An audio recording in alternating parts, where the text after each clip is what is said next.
dipersembahkan oleh Luwak White Coffee, the real white coffee.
Saya sempat beredar foto-foto Anda ketika masih dulu aktif di dunia hiburan. Itu terganggu tidak Anda dengan image Anda ketika kemudian disebarkan sekarang?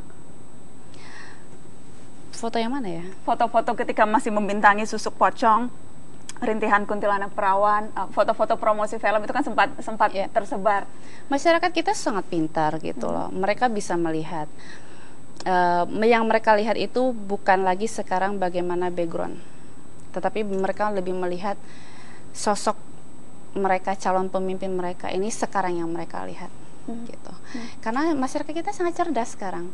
Apa kira-kira yang mereka lihat? Kita boleh katakan sosok, seperti itu. Kita boleh, kalau kita bisa katakan gini, banyak sekali politisi yang sekarang duduk dan banyak sekali ada prestasinya, tetapi juga mereka dulunya boleh kita katakan Nurul Arifin, ya kan, dia juga pemain, tapi saya bukan pemain film itu, saya hanya pemain horor saja gitu ya. Nah, artinya mereka berguna untuk masyarakat gitu. Nah, masyarakat sekarang melihat daripada itu, ketimbang yang memang dikatakan saya yang bagaimana putri segala macam, akhirnya kan terjerat juga masalah gitu. Artinya sekarang masyarakat sudah lebih pintar. Mereka bisa menilai, tidak melihat yang karena jadi isu, Anda optimis, karena apa rekam gitu. jejak walaupun Anda masih minim pengalaman di politik, Anda optimis orang tidak akan melihat itu?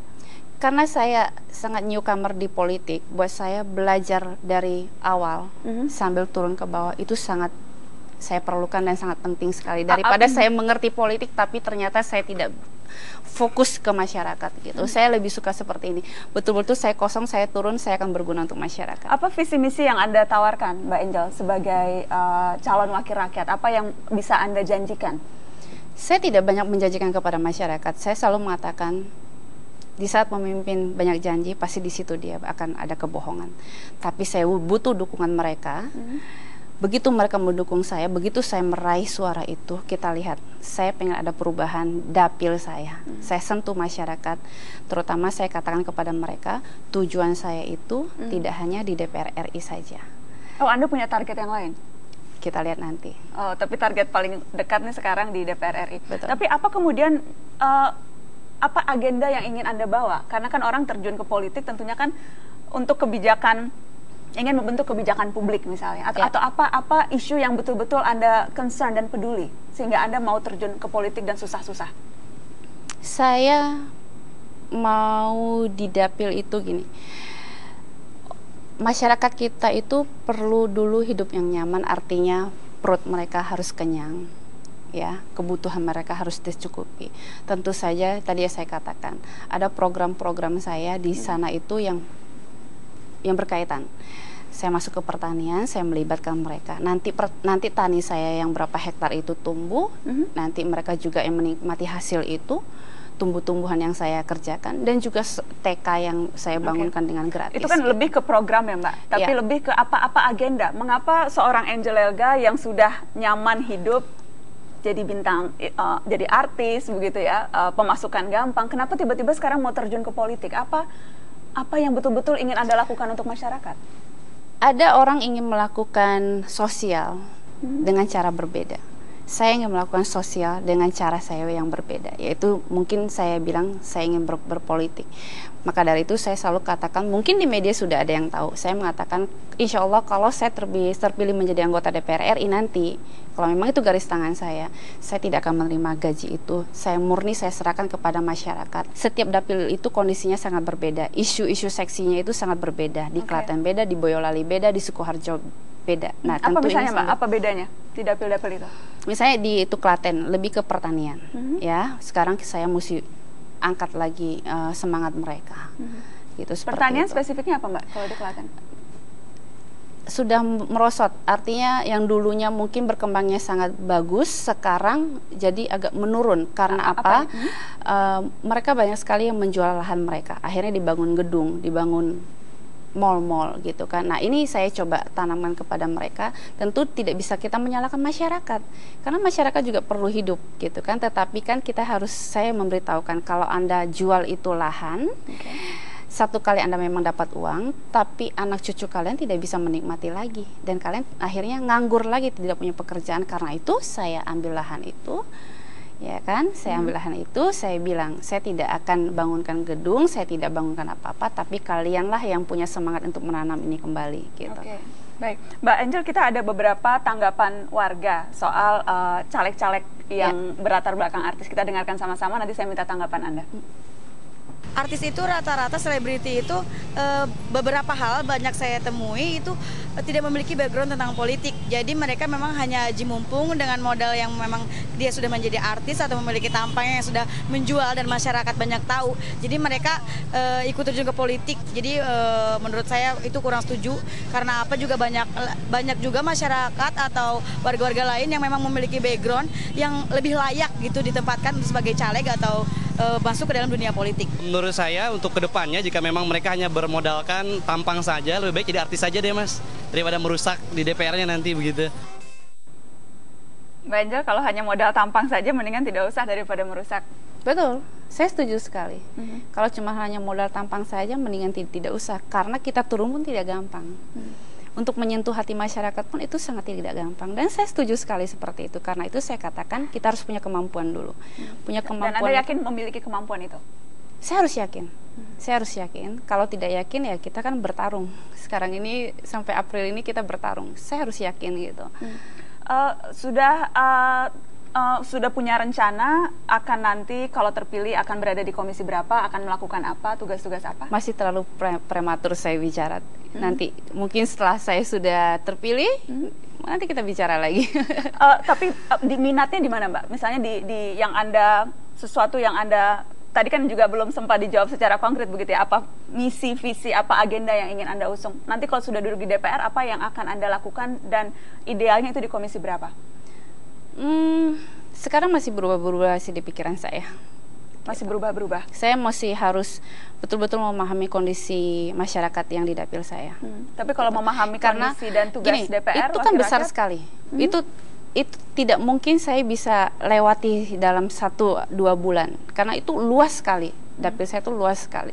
Jadi saya nggak mungkin bisa ngomong, oh saya mau ke komisi dulu sekarang ini, komisi berapa. Itu masih terlalu panjang gitu. Yang saya konsen sekarang ini bagaimana saya meraup suara terbanyak-banyaknya. Meraup suara sebanyak-banyaknya untuk melakukan apa Mbak? Karena kan tentunya kan intinya kan bukan meraup suara, ya, tapi betul. Apa yang akan Anda lakukan setelah Anda mendapatkan suara itu. Nah, saya masih belum mendapat gambaran yang jelas Mbak Angel. Apa sih yang akan Angel Elga lakukan ketika ia sudah terpilih menjadi anggota DPR? Kenapa orang harus mau menitipkan suaranya kepada Anda? Karena saya mampu nantinya akan membawa aspirasi mereka. Aspirasi apa dan melakukan apa Mbak Angel? Ya kita lihat nanti apa yang memang mereka butuhkan terhadap saya. Misalnya mereka kan aspirasi itu kan mereka, kita lihat kondisinya kan berbeda-beda. Iya kan? Ada yang seperti ini, ada yang seperti itu, gitu kan? Dan tapi kalau begitu kenapa harus pada Angel Elga? Kenapa tidak pada caleg yang lain? Kalau Anda hanya bersikap menampung, apa bedanya dengan apa namanya orang yang lain begitu? Saya tidak menampung. Artinya gini.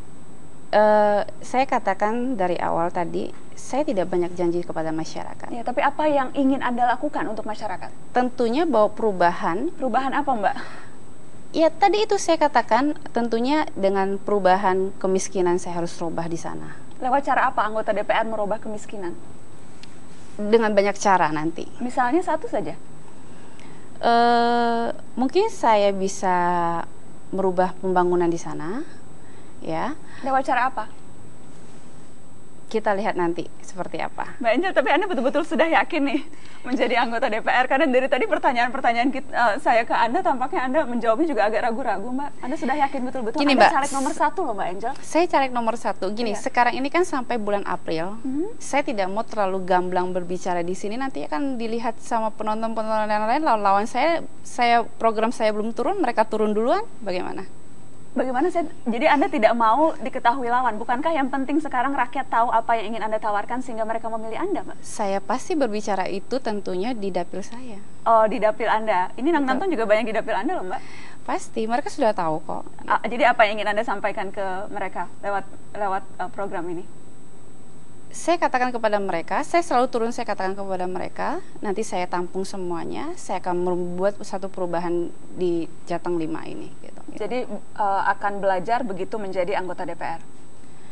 Memahami kondisi di itu sana, tapi trik seperti apa permain di politik tentu saya sudah ada di pikiran saya. Sudah ada menyiapkan trik-trik untuk lobby-lobby politik dan sebagainya ya? Maksudnya?